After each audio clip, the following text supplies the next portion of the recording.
Well, a very good evening from my kitchen right here in Phuket, and as you've probably guessed, we're in the kitchen, so we're going to be doing a recipe video, and on tonight's menu is an authentic Thai chicken Panang curry. Now this is one of my particular favourites, and it's also been requested by a few subscribers on the channel, so it's a great opportunity to be able to cook this dish, and we're going to show you exactly how to do it.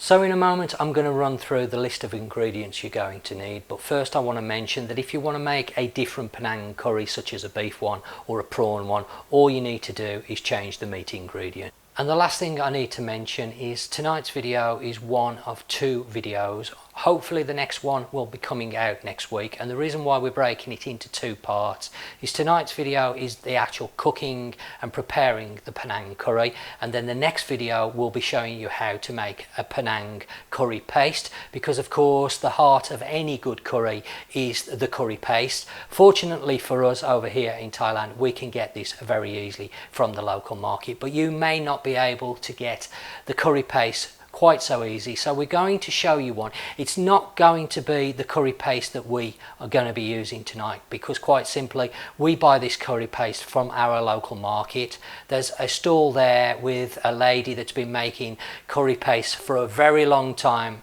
She's not going to give me the recipe to the curry pastes, even if I ask her, because this has been passed down from generations. But we do have a Panang curry paste recipe, so we're going to be doing that on the next video. But for now, let's run through the ingredients that you're going to need to make the chicken Panang curry. So these ingredients are going to be enough for 3 people. You're going to need 1.5 chicken breasts. You're probably going to get away with 1, but we've got a small piece of chicken breast left over from lunchtime, so we're going to use that as well. So 1 to 1.5 chicken breasts, depending on the size of the breast. Then you're going to need some chicken stock powder, some salt. We're actually using Himalayan black salt, but you don't have to use that. You can use just normal table salt. Nat's had to change her diet, so that's why we're using that. We've also got fish sauce, of course, coconut milk. Again, I have shown you how to make your own coconut milk. If you can make your own, then it's going to taste even better, but if you can't, then store-bought coconut milk will be okay to use, and we'll run through the measurements, exactly how much we're using, a little bit later in the video. Of course, you're going to need some Panang curry paste. As I mentioned, we buy this down the market, but we will be doing a video on how to make your own if you can't get hold of a really good Panang curry paste. Then we have some palm sugar, kaffir lime leaves, basil leaves and chilli. So that's everything you're going to need. Now Nat is going to start and prepare the curry and the ingredients to make it. So Nat is going to start off with preparing the chicken breasts. Now I have shown many times how to prepare the chicken breasts, so I'm going to speed the video up. Save you watching it in detail. I'm just going to let it run for a few seconds as she starts, and then I shall speed it up. Okay, Nat. So again, as always, Nat is cutting the chicken into some fine slices. Can you just show me the size of the slice there, Nat, please? Thank you. Okay, just on the side as well, so they can see just how thick it is. Okay, so not too thick, because you want it to cook quite quickly. Okay, thank you.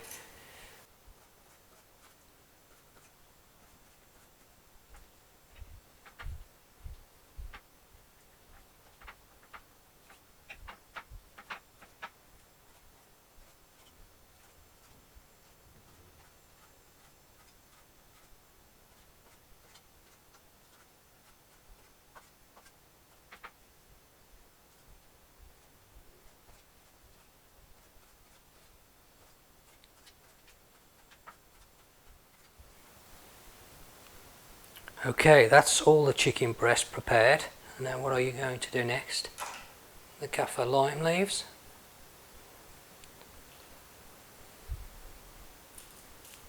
Okay, so she's just tearing these apart by the looks of it.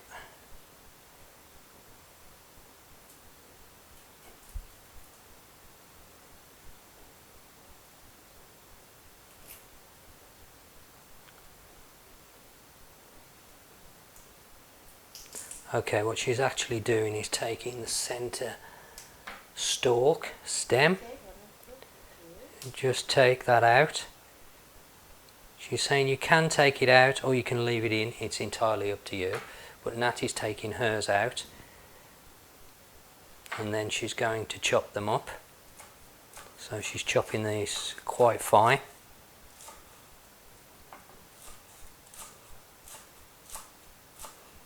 Quite a strong smell coming off those as she's chopping them. Again, very easy for us for the kaffir lime leaves because we're actually growing them right outside, so that just goes and picks them when she wants them. Okay, lovely. And how many leaves was there, Nat? About 4. About 4. Okay, so 4 kaffir lime leaves.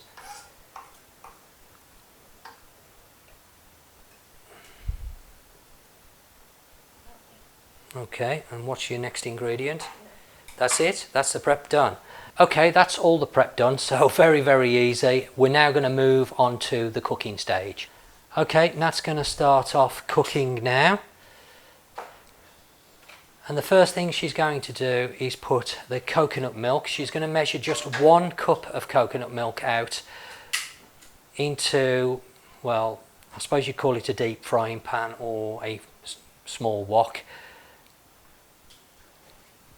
And that's on a medium heat, and she's going to warm up the coconut milk, as I say, first. And the milk that she's using, of course, is from the first batch when we made the coconut milk. But again, if you're using store-bought, then you're just going to use it straight out of the carton, the can, whatever you've bought it in. 1 cup to start with.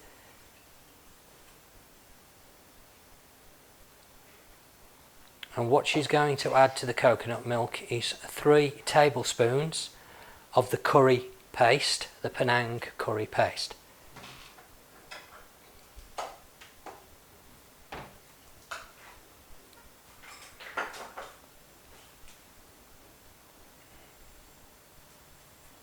So she's just going to warm the milk up first. Don't know whether you can see that now, it's just getting nice and hot, starting to steam. And basically you're going to bring it to almost a simmer, a boil, almost a boil, yeah. Okay, so she's just going to get it nice and warm before she puts the curry paste in.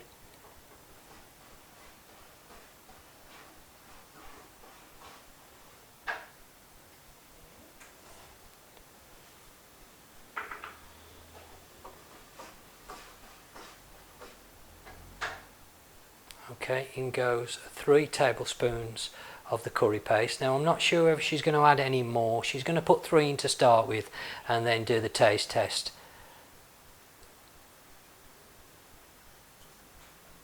So they're very generous 3 tablespoons there.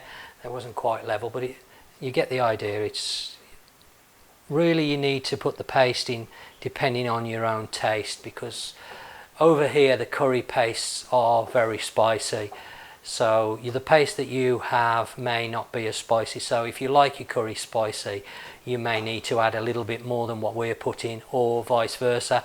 If you don't like it so spicy, then you can just leave some out. And then once you've added the paste, you want to dissolve it basically in the coconut milk.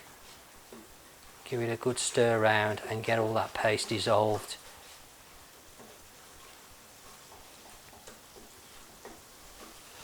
Just keep your heat on about a medium heat, I would say, and that's cooking on there. And it's bubbling quite well. Nice and thick. It smells lovely.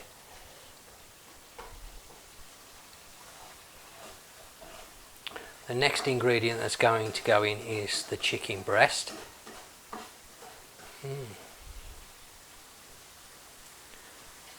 Okay, she's now adding some more coconut milk.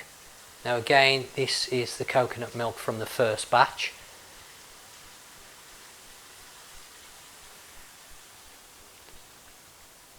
Another 1 cup of coconut milk. So we've now got 2 cups of coconut milk in there and 3 tablespoons of curry paste.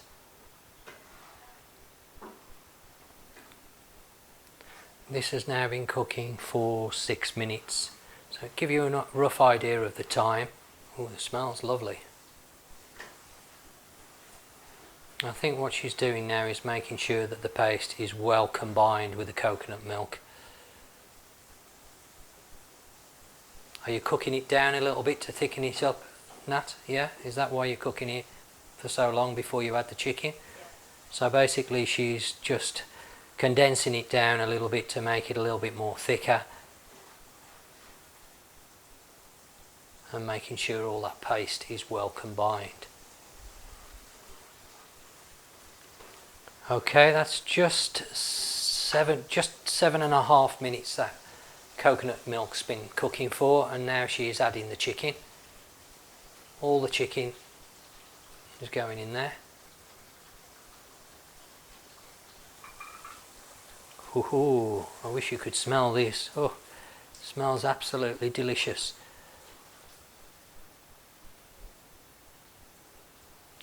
So you want to keep stirring it occasionally, not constantly, but you need to keep moving the chicken around to make sure it's cooking evenly.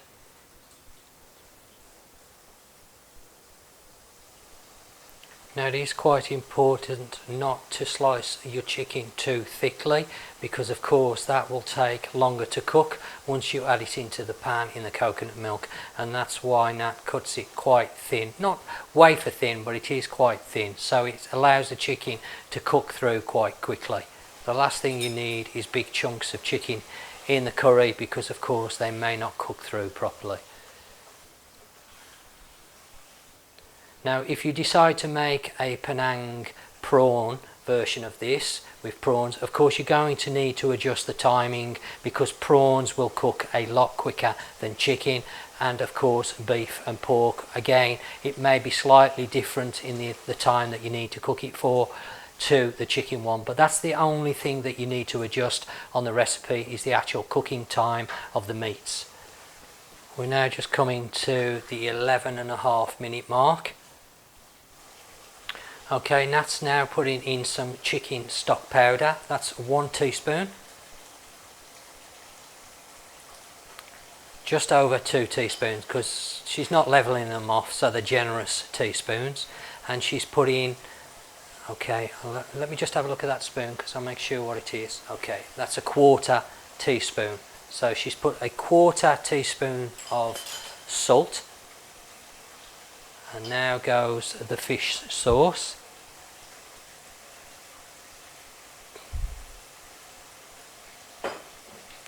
And that is, let me just have a look at that. That one is a 1/2 teaspoon. Okay, she's now adding the palm sugar. She's using a teaspoon. Okay. Down, okay. So Nat's saying if you like your curry sweet, you can put more than 1 teaspoon. But if you don't like it very sweet, you can of course put less. I think what she's going to do is just put the 1 teaspoon for now, and then she will taste it at some point. Make sure she's happy with the flavours, and if she needs to put a little bit more, then she will.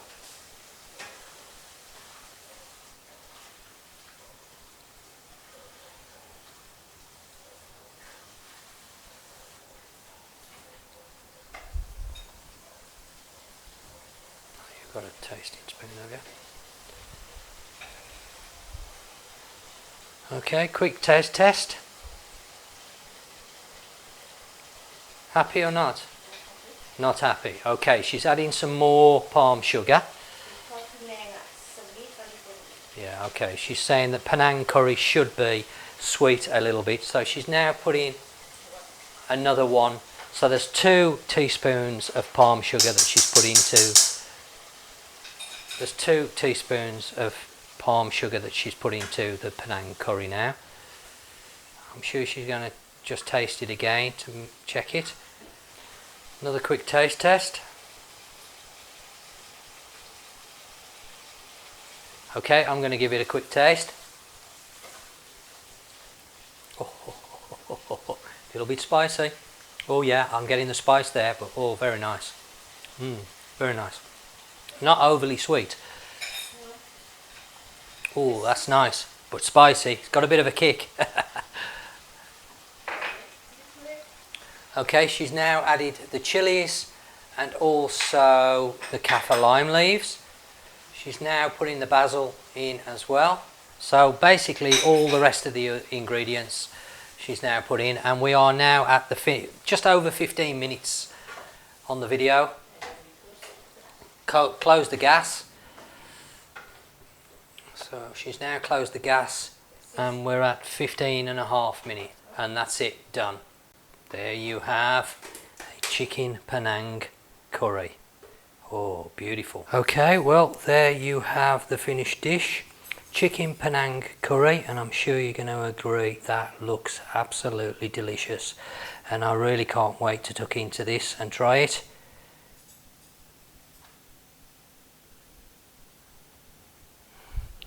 Okay, well, I shall be back to you shortly once I've enjoyed this dish. Well, that was absolutely delicious, and I've really enjoyed that chicken Panang curry. Now, I did forget to mention how many basil leaves Nat put into the curry, and she told me she put in about 10 to 12.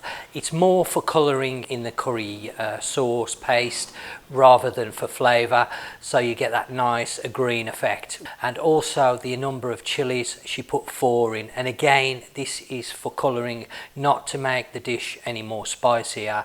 It's just purely whole small chilies, just for decoration, as Nat says. To make it look pretty, and then on top of that you can of course put some more basil leaves, as you saw on the finished dish, to decorate it, but again, this doesn't alter the flavour.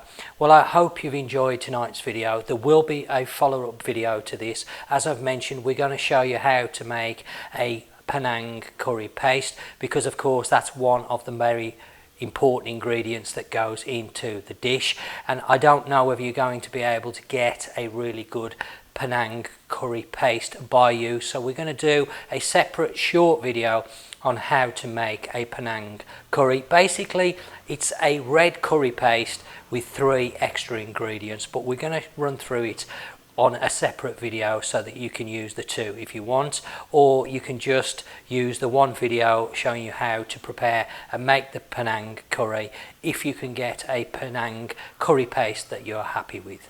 Please do leave any comments and feedback in the section down below. Of course, if you've got any Thai dishes that you would like to see us do on the channel, then please do leave me a comment down below, and me and Nat will do our best to come up with a video for that dish. Well, if you've enjoyed this recipe from our kitchen, then please do remember to give it the old thumbs up, because it will help the video and of course the channel. Now, as always, I'd like to thank you for watching, and until next time, you take care, and I will catch you on the next one.